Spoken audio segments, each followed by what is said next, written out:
ચૈતર વસાવાના સમર્થનમાં મહેશ વસાવા હવે ઉતરી આવ્યા છે. હાલ ચૈતર વસાવાને 7 વર્ષની સજા થઈ છે અને જ્યારે અપીલ કરે ત્યારે જ આપણને નેક્સ્ટ જે પ્રોસિજર છે ચૈતર વસાવાના ઉપર જે લાગશે તે આપણને ખબર પડશે.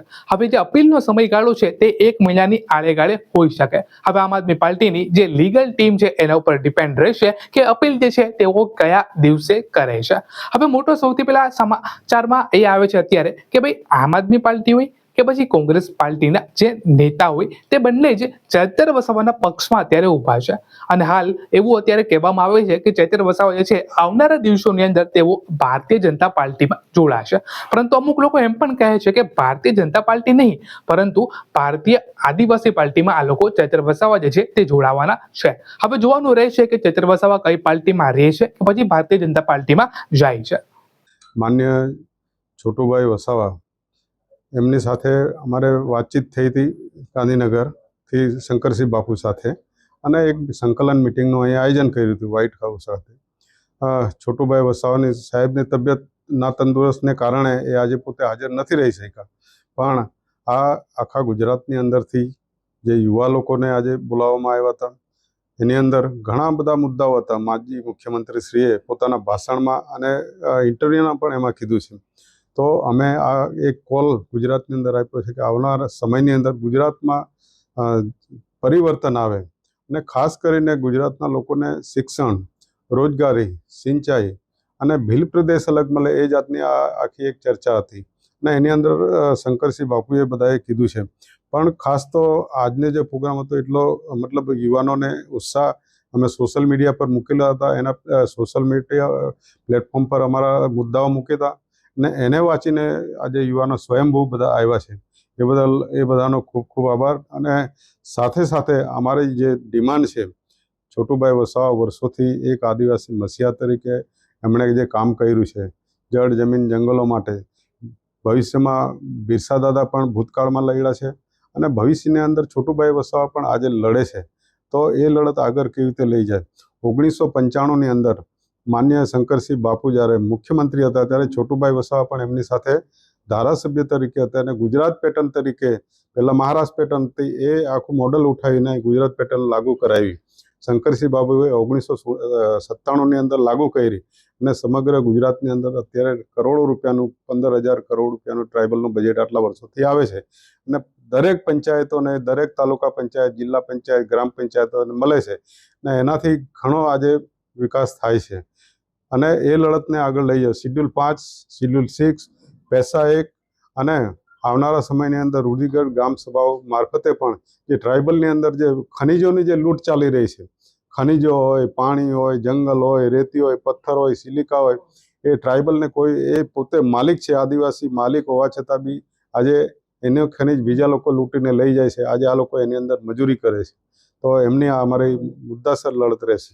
જો એક વસ્તુ છે કે અમે એવું તો કહેવા નથી માંગતા કે અમે પોલિટિકલ નથી. અમારું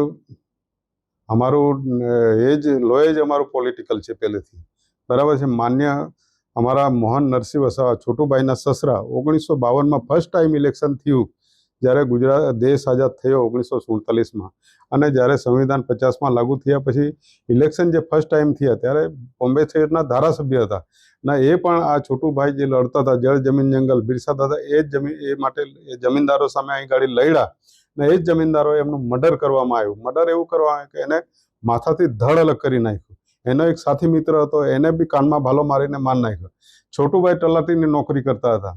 એ પોતાની નોકરી છોડી અને જે એમના સસરાનું ખૂન થયું એ જમીનદારો સામે લડ્યા અને અહીંના ગરીબો જમીન અપાવવા માટે લડતા હતા. એટલે એ દિવસથી છોટુભાઈ રાજકારણમાં નહીં પણ સામાજિક રીતે અહીં ગાડી લડવા માટે આવી ગયા. એવું નથી કે છોટુભાઈ એ વખત કોઈ પાર્ટી જોઈન કરી છે. છોટુભાઈ વસાવા લડતા 1971થી આ મર્ડર થયું ત્યારથી લડતા 90ની અંદર ધારાસભ્ય બન્યા. આગળ તો અમે સંઘર્ષ જમીનદારો સામે જ કર્યા છે. જો પાર્ટી તો છે જ, શંકરસિંહ બાપુની બી પણ છે, હા, જનશક્તિ ડેમોક્રેટિક પાર્ટી છે એમને. અમારી બીટીપી પાર્ટી છે. બીટીપી પાર્ટી એવું નથી કે બીટીપી પાર્ટી વખોડાઈ ગઈ કે કોઈમાં મર્જર કરી નાખી. એ આજે ચાલુ છે બીટીપી પાર્ટી. આવનારા સમયની અંદર જે કંઈ આંતરિક ઝઘડાઓ અમારા હતા એ અત્યારે સમાપ્ત થઈ ગયા છે અને જેને જેને જ્યારે બી સમય કદાચ એવો આવતો હોય, કોઈ ઘણા લોકોને સાથી મિત્રોને કદાચ છોટુભાઈને નહીં હોય, મને નહીં હોય, પણ આજુબાજુ કંઈ થોડાક સત્તાને લાલચને લીધે થોડું ઘણું આ ડિસ્પ્યુટ થયું હોય એવું અમારી મનમાં લાગે છે. અને એના કારણે આજે છોટુભાઈ વસાવે કે અમારે એકલું ભોગવવું નથી પડ્યું, સમગ્ર કાર્યકરોને પણ ભોગવવું પડે છે અને સમાજને પણ જે મૂળ લડત હતી એ ફરી પાછી ચાલુ કરવાની છે. એટલે ભીલ પ્રદેશની અમે જે ડિમાન્ડ કરી છે, જે આર્થિક પરિસ્થિતિની જે શંકરસિંહ બાપુએ વાત કર્યું કે ગુજરાતમાં દારૂબંધી જે છે એનાથી ઘણું મોટું નુકસાન થઈ રહ્યું છે, એની કરતાં ઇન્કમ આવે તો બધાને ફ્રી શિક્ષણ આપીએ, આરોગ્યમાં ફ્રી આપવાની વાત કરી ને, એ બહુ મોટી ઇન્કમ છે. આ દારૂ એટલા માટે કે ડુપ્લિકેટ અત્યારે દારૂ આ બધું સાઇટોમાંથી આવે છે અને ગુજરાતમાં તમે જોઈશો કેટલી બધી ફેક્ટરીઓ પકડાય છે. જ્યાં ગાંધીજી બાપુ જ્યાં જે હિમાયતી હતા કે દારૂબંધી હોવી જોઈએ, ત્યાં પણ આજે હમણાં જ ફેક્ટરી પકડાઈ છે. તો એના કારણે જે ડુપ્લિકેટ દારૂ પીને સમાજ જે મરી રહ્યો છે, એવું નથી કે એકલા આદિવાસી લોકો મરી રહ્યા છે, ઘણા બધા યુવાનો બધા મરી જાય છે. આજે કેટલી બહેનો વિધવા થાય છે, એના બાળકો આજે મજૂર બને છે. તો એની માટે છૂટ છે. કોઈ આજે દૂધ ખરાબ મળતું હોય તો કોઈ દૂધ લેવા નહીં જાય ખરાબ, પણ જ્યાં સાચું મળતું હોય ત્યાં એ રીતે લેવા જાય છે. એ રીતે દારૂની વાત છે. અને ઇનકેસ કદાચ મોવડાની જે વાત કરી એમણે કે મોવડો અમારા બાપ દાદા 100 વર્ષ જીવતા, એનાથી ઉપર વધારે જીવ્યા છે, એમાં કોઈ નુકસાન નથી. અને આજે એને જો બ્રાન્ડ બનાવવામાં આવે, શંકરસિંહ બાપુએ કે દુનિયામાં એની જેવી કોઈ બ્રાન્ડ નથી. એ આજે 50 રૂપિયા 100 રૂપિયામાં બાટલો મળે છે, જે જ્યાં બી કોઈ એ કરે. બીજા તો ડુપ્લિકેટ મળે છે, પણ જો એને બ્રાન્ડ બનાવીને આપે તો 2000ની પણ એ બોટલ બની શકે, તો એ પણ મોટી મોટી ઇન્કમ થાય એવી છે.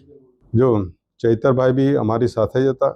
ચૈતરભાઈ અમારા જે એનાથી લડ્યા છે. ચૈતરભાઈ બોલતા હતા ને લડતા હતા. અમે કોઈ દિવસ ચૈતરભાઈને ડિસ્ટર્બ કર્યા નથી. આપ તમે જોયું કે અમારે કંઈ એવું ડિસ્ટર્બ નહીં હતા, પણ એ આમ આદમી પાર્ટી સાથે જોડાય. અમારું પહેલાં ગઠબંધન આમ આદમી પાર્ટી સાથે હતું, પણ સંજોગો વસાતે એમની સાથે તૂટી ગયું ને એમને આમ આદમી પાર્ટીમાં ગયા અને ત્યાં સફળતા બી મળી, કેમ કે છેલ્લો ટાઈમ હતો એટલે ત્યાંના લોકોએ મનાપ બનાવી લીધું એટલે ધારાસભ્ય બની ગયા.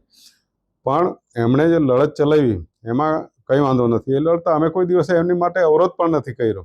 અમે એમના વિરુદ્ધમાં કોઈ દિવસે એટલા ખરાબ સ્ટેટમેન્ટ, પણ મેન કે જે સજા થઈ છે એ સજા બિલકુલ કિન્નાખોરી થઈને આ સજા કરવામાં આવી છે. કેમ કે કાલે કોઈ પણ માણસને આવી રીતે જે માણસ લડતા હોય, અમે વર્ષો સુધી જેલ ભોગવી છે. અમારી પર 35 કેસો છે, છોટુભાઈ પર 40-50 કેસો છે. એવું નથી, બીજા અમારા સમાજના કે અમારા કાર્યકરો કોઈ પણ સમાજના લોકો લડતા એની પર હજારો કેસો થયા છે. હવે આ એક સામાન્ય કેસ, હવે એની અંદર કેવી રીતે પુરાવા મળ્યા છે, શું છે, કંઈ એટલું છે નથી. ફાયરિંગો તો બધા બહુ થાય છે ને, બીજે બી ફાયરિંગો થયા છે, પણ આખી આ કડી આ લોકોની મેલી મુરાદ થઈ અને આ લડતને ડામવા માટે જે ટ્રાઇબલો માટે લડે. અમે તો હંમેશા છોટુભાઈને અમે કે હંમેશા લોકો માટે સંઘર્ષ કોઈ બી માણસ કરતો હોય, લોકોના જો અધિકારો મળતા હોય તો કોઈ પણ માણસ લડતો હોય એને અમે સપોર્ટ કરીએ છીએ.